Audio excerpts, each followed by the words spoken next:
আশ্চর্যের ব্যাপার হলো এটা, দুনিয়ার জমিনের মধ্যে আমরা সকলে মা এবং বাবা খেদমত করার জন্য পাগল পারা হয়ে যায়, মা বাবার খেদমত করার জন্য পাগল পারা হয়ে যায়। দুনিয়ার জমিনের মধ্যে সমস্ত নবী রাসূলগণ মা বাবার খেদমত করার জন্য পাগল পারা হয়ে গিয়েছে।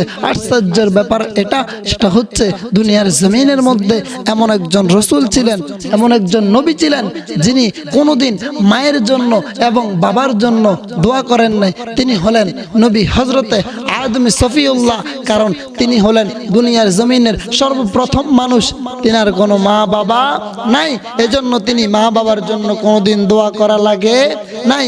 একদিন আমার রাসূলের দরবারের মধ্যে একজন সাহাবা এসে বলে, ইয়া রাসূলুল্লাহ, ইয়া হাবিবাল্লাহ, ওগো আল্লাহর হাবিব, দু জাহানের বাদশা নবী, আমি আপনাকে একটা কথা বলতে চাই। বলে কি?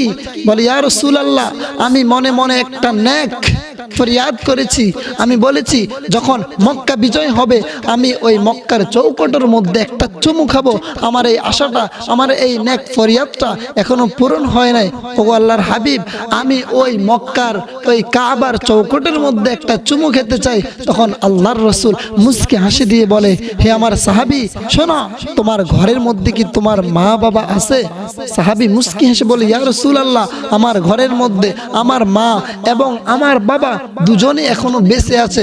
বলে সাহাবী, খোদার কসম, তুমি মক্কার কাবার চৌকটের মধ্যে চুমু খেতে হবে না, তুমি তোমার মা এবং বাবার কদমের মধ্যে গিয়ে এখনই একটা চুমু খাও। মক্কা চুমু খেলে, মক্কার কাবা চুমু খেলে যে সওয়াব, তার চাইতে বেশি সওয়াব তুমি তোমার মা বাবার কদমের মধ্যে চুমু খেলে পেয়ে যাবে। জোরে বলি সুবহানাল্লাহ। তখন সাহাবাই দৌড়ে গিয়ে মায়ের এবং বাবার কদমের মধ্যে চুমু খেললেন এবং আল্লাহর নবীকে এসে বললেন, ওগো আল্লাহর হাবিব, আমি আমার মা বাবা দুজনের কদমের মধ্যে চুমু খেয়েছি। তখন আল্লাহর হাবিব বলে, যাও, মক্কার কাবার চৌকটে চুমু খেলে তোমার যেই সওয়াব হতো, তোমার যেই আমল হতো, যেই নেক হতো, তার চাইতে কোটি গুণ বেশি নেক, কোটি গুণ বেশি আমল তোমার হয়ে গিয়েছে, তুমি তোমার মা বাবার কদমের মধ্যে চুমু খাওয়ার কারণে। বলি সুবহানাল্লাহ। শুধুমাত্র তাই নয়, আল্লাহর হাবিব বলে দিয়েছেন, কোনো ব্যক্তি যদি মা বাবার দিকে নেক নজরে একবার তাকায়, নেক নজরে মায়ের দিকে তাকায়, একটি কবুল হজের সওয়াব হয়ে যায়। বলি সুবহানাল্লাহ। শুধুমাত্র তাই নয়, পৃথিবীর জমিন যখন একটা সময় কিয়ামতের ময়দানে পরিণত হয়ে যাবে, কিয়ামত যেদিন চলে আসবে, কিয়ামত দিবস যেদিন কায়েম হয়ে যাবে, সমস্ত মানুষগুলো ছুটোছুটি করবে, আরম্ভ করবে, একজন একজনের কাছে দৌড়াদৌড়ি করবে। ঠিক ওই সময় নেক আমল যখন হিসাব করা হবে, এক শ্রেণীর মানুষ হবে যাদের নেক এবং বদ সমান হবে, নেক এবং বদ সমান হবে। তখন আল্লাহর ফেরেশতারা বলবে, ওগো আল্লাহ, এদেরকে আমরা কি করব? এরা তো দুনিয়ার জমিনের মধ্যে নেক যেমন করেছে, বদও তেমন করেছে, এখন এদেরকে কি করা? আল্লাহর হাবিবের আল্লাহ পাক রব্বুল আলামিন বলবে, এদেরকে কি করবে জানো? আল্লাহ বলবে, দাঁড়াও দেখি এদের আর কোনো আমল আছে কিনা।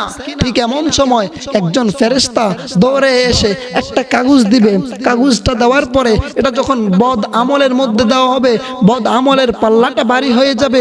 এতক্ষণ ছিল নেক এবং আমল দুটোটা সমান ছিল, কিন্তু এই কাগজটা দেওয়ার সঙ্গে সঙ্গে, ছোট্ট একটা কাগজের টুকরা, এটা দেওয়ার সঙ্গে সঙ্গে নেক এবং বদ দুটো সমান হয়ে যাবে। তখন আল্লাহ পাক বলবে, ফেরেশতা, তুমি এটা কি কাগজ দিলে যে কাগজটা দেওয়ার সঙ্গে সঙ্গে আমার বান্দার বদ আমল বেশি হয়ে গিয়েছে? তখন বলে, দেখি এই কাগজটার মধ্যে কি আছে। তখন দেখতে পেল এই কাগজটার মধ্যে দুইটা শব্দ লেখা আছে।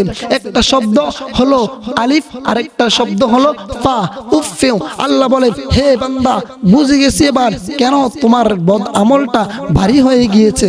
কারণ দুনিয়ার জমিনের মধ্যে তুমি তোমার মা বাবার সঙ্গে বিয়াদবি করেছো, এর কারণে আজকে তোমার বদ আমল নামা বের হয়ে গিয়েছে।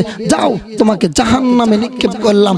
তখন ফেরেশতাদেরকে বলবে, ওকে জাহান্নামে নিয়ে যাও, জাহান্নামে নিয়ে যাও। তখন তাকে জাহান্নামের মধ্যে নিক্ষেপ করা হবে। বলে নাউজুবিল্লাহ।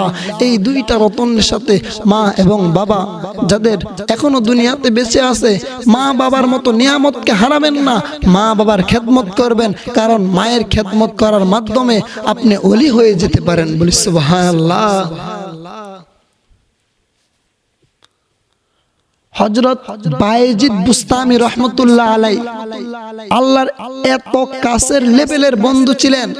হযরত বায়েজিদ বুস্তামি রহমতুল্লাহ আলাইহির বন্ধু কোন পুলিশ ছিলেন না, কোন এসপি ছিলেন না, কোন মন্ত্রী ছিলেন না, কোন প্রধানমন্ত্রী ছিলেন না। হযরত বায়েজিদ বুস্তামি রহমতুল্লাহ আলাইহির বন্ধু ছিলেন স্বয়ং আল্লাহ সুবহানাল্লাহ। ওগো বায়েজিদ রহমতুল্লাহ আলাইহি, আপনি এত বন্ধুত্ব মেইনটেইন করলেন কিভাবে? হযরত বায়েজিদ বলতেছে, কিভাবে বন্ধুত্ব মেইনটেইন করলাম শুনতে চাও? বলে জি হুজুর, একটু শুনতে চাই। হযরত বায়েজিদ বুস্তামি রহমতুল্লাহ আলাইহি নয়, যারা আল্লাহর ওলি হয়েছে, যারা আল্লাহর মুত্তাকি বান্দা হয়েছে, যারা ফরজগার বান্দা হয়েছে, তারা এমনি এমনি হতে পারে নাই। তাহাজ্জুদের নামাজকে তারা ফরজ করে ফেলেছে। ফরজ নামাজ তো তরক করা দূরের কথা, নফল নামাজকে তারা ফরজ নামাজের মতো মনে করেছে। শুধু ফরজ নামাজ আদায় করে নাই, তাহাজ্জুদ আদায় করেছে, ইশরাকের নামাজ আদায় করেছে, আওয়াবিন নামাজ আদায় করেছে। হযরত বায়েজিদ বুস্তামি রহমতুল্লাহ আলাইহি কত বড় মাপের আল্লাহর ওলি ছিলেন। একদিন ওনার উপরে গোসল ফরজ হয়েছিল। ওনাকে জিজ্ঞেস ওনাকে উনি ফজরের নামাজ আগে তাহাজ্জুদ আদায় করবে, এজন্য উনি কি করলেন? গোসল করার জন্য উঠলেন। বায়েজিদ বুস্তামিকে বলে, ও বায়েজিদ, তুমি এখন গোসল করো না, তোমার ঠান্ডা লেগে যাবে। বলে কে তুমি? তুমি আমাকে গোসল করার জন্য নিষেধ করতেছো? বলে আমি তোমার শুভাকাঙ্ক্ষী। বলে তুমি আমার শুভাকাঙ্ক্ষী? বলে হ্যাঁ, আমি তোমার শুভাকাঙ্ক্ষী।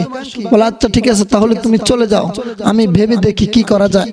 বায়েজিদ বুস্তামি রহমতুল্লাহ আলাইহি অন্যদিন 3 ডুবে গোসল করতেন, আর ওই দিন গনে গনে 100 ডুব দিলেন। 100 ডুব দিয়ে বায়েজিদ রহমতুল্লাহি আলাইহি যখন নামাজ আদায় করে সালাম ফিরালো, ডান দিকে সালাম ফিরিয়ে বাম দিকে যখন সালামটা ফিরালো, বায়েজিদ বুস্তামি দেখে বায়েজিদ বুস্তামি আর দুনিয়াতে নাই।